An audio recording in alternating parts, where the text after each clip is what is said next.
Assalamualaikum warahmatullahi wabarakatuh. Perkenalkan, nama saya Citra Malia, NPM 19 14 15 10 71. Saya mahasiswi jurusan Kehutanan Fakultas Pertanian Universitas Lampung. Pada kesempatan kali ini, saya akan mempresentasikan hasil wawancara kewirausahaan saya bersama pelaku wirausaha.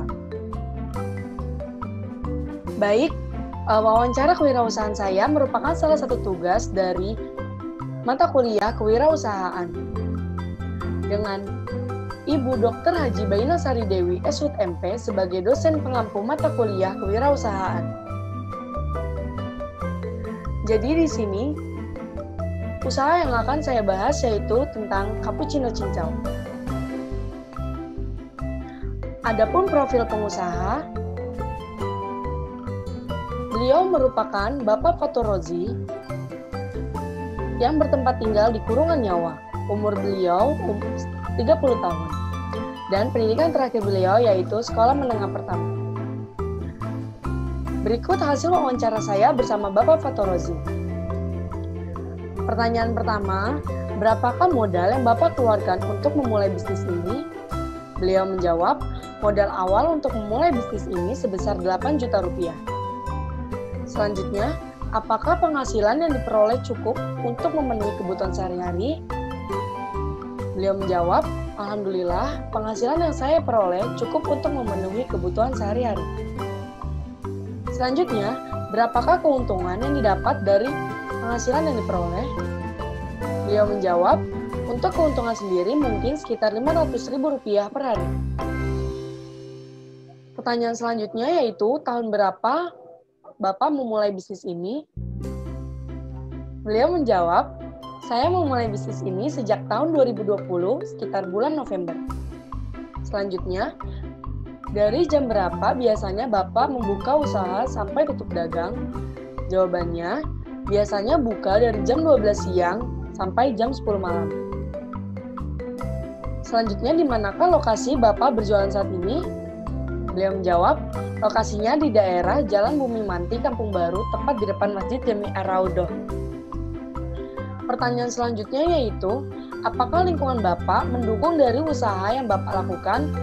Beliau menjawab, menurut saya lingkungan di sini sangat mendukung untuk usaha yang saya jalani saat ini. Pertanyaan selanjutnya, siapakah sasaran dari usaha yang Bapak jalani ini? Jawabannya, mahasiswa. Karena lokasinya tidak jauh dari lingkungan kampus. Namun tidak menutup kemungkinan warga sekitar untuk membelinya. Pertanyaan selanjutnya, berapakah harga jual dari produk yang Bapak tawarkan? Jawabannya, untuk harganya sendiri berkisar Rp6.000 sampai Rp7.000 per produk. Tidak terlalu mahal, yang penting masih bisa dijangkau oleh mahasiswa. Pertanyaan selanjutnya yaitu, apa masalah yang Bapak alami ketika berjualan? Jawabannya, kemungkinan cuaca, karena saya berjualan es sehingga apabila musim penghujan tiba, maka akan sedikit orang yang membelinya. Pertanyaan selanjutnya yaitu, apa yang membedakan usaha Bapak dengan usaha yang sejenisnya? Jawabannya, dari segi rasa dan tekstur. Cappuccino yang saya buat merupakan varian rasa yang lebih memiliki banyak varian dan teksturnya jauh lebih kental. Pertanyaan selanjutnya yaitu, bagaimana cara Bapak menarik pelanggan? Jawabannya, sebenarnya tidak ada cara khusus untuk hal ini. Mungkin dari mulut ke mulut ya, jadi dengan sendirinya pembeli berdatangan. Selanjutnya yaitu, melalui media apa Bapak mempromosikan usaha Bapak ini? Jawabannya, media untuk mempromosikan usaha saya ini tidak ada, karena seperti yang saya katakan tadi, hanya dari mulut ke mulut saja. Pertanyaan selanjutnya yaitu, apa yang Bapak lakukan apabila barang yang Bapak tawarkan tidak habis terjual? Jawabannya, jika barang yang saya tawarkan tidak habis terjual, maka masih bisa saya simpan dan saya jual di keesokan harinya. Pertanyaan selanjutnya, selama pandemi, apakah usaha Bapak mengalami penurunan? Jawabannya, usaha saya cenderung stabil, karena saya juga memulai usaha ini ketika pandemi COVID-19. Pertanyaan selanjutnya yaitu, bagaimana cara Bapak agar tidak rugi? Jawabannya, mengurangi pengeluaran untuk belanja. Dalam artian, belanjanya sesuai kebutuhan untuk hari esok saja.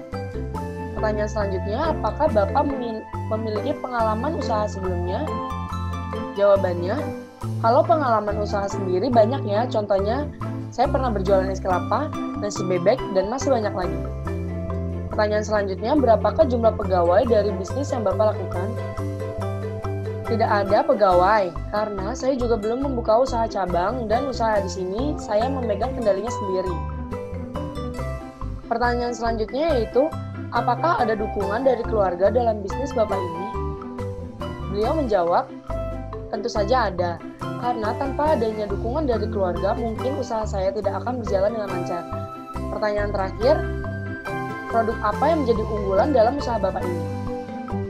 Jawaban beliau yaitu, produk yang paling unggul yaitu yang varian cappuccino. Selanjutnya, ada menu dari varian cappuccino cincau yang Bapak Fatorozi usahakan. Yang pertama itu ada cappuccino dengan harga 6.000, mochaccino dengan harga 6.000, coklatos dengan harga 6.000, vanilla latte dengan harga 6.000, Ovomaltine dengan harga 7.000, Milo dengan harga 7.000. Menu selanjutnya yaitu Choco Hazelnut dengan harga 7.000, Red Velvet dengan harga 7.000, Tiramisu dengan harga 7.000, Green Tea dengan harga 7.000, Oreo dengan harga 7.000, dan yang terakhir Taro dengan harga 7.000. Baik, berikut ada dokumentasi kegiatan setelah saya selesai melakukan wawancara dengan Bapak Fatorozi. Dokumentasi pertama yaitu, ini merupakan lapak dari usaha yang Bapak Fatorozi jalani. Dan ini merupakan saya dengan Bapak Fatorozi ketika melakukan kegiatan wawancara.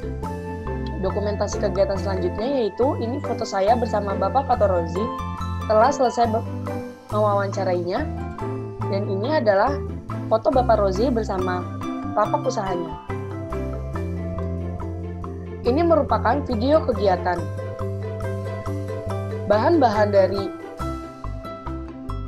cappuccino cincau itu sendiri yaitu, pertama bubuk cappuccinonya, kemudian air, es batu, kemudian susu kental manis putih, yang kemudian di blender hingga semua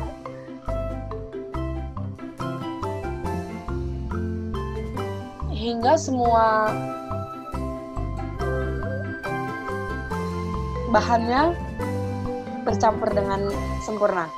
Tidak lupa ditambahkan gula agar rasanya jauh lebih manis.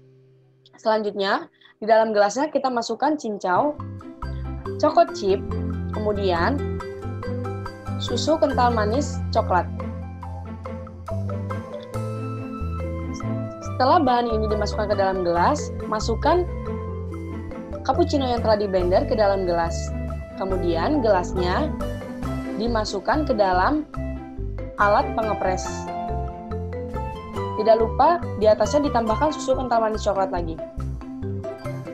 Tujuannya, mengapa cappuccino-nya ini dimasukkan ke dalam mesin pres agar gelas ini tertutup dengan rata dan tidak ada yang tumpah.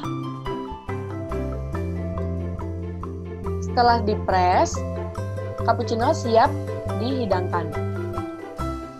Kalau yang ada di video ini tuh dibungkus ya, kemudian diberikan kepada pembelinya.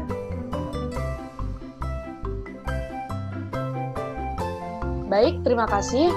Demikian presentasi wawancara saya bersama Bapak Fatorozi. Apabila ada kesalahan atau kekurangan dalam penyampaiannya, saya mohon maaf. Akhir kata dari saya, wabillahi taufiq wal hidayah. Wassalamualaikum warahmatullahi wabarakatuh.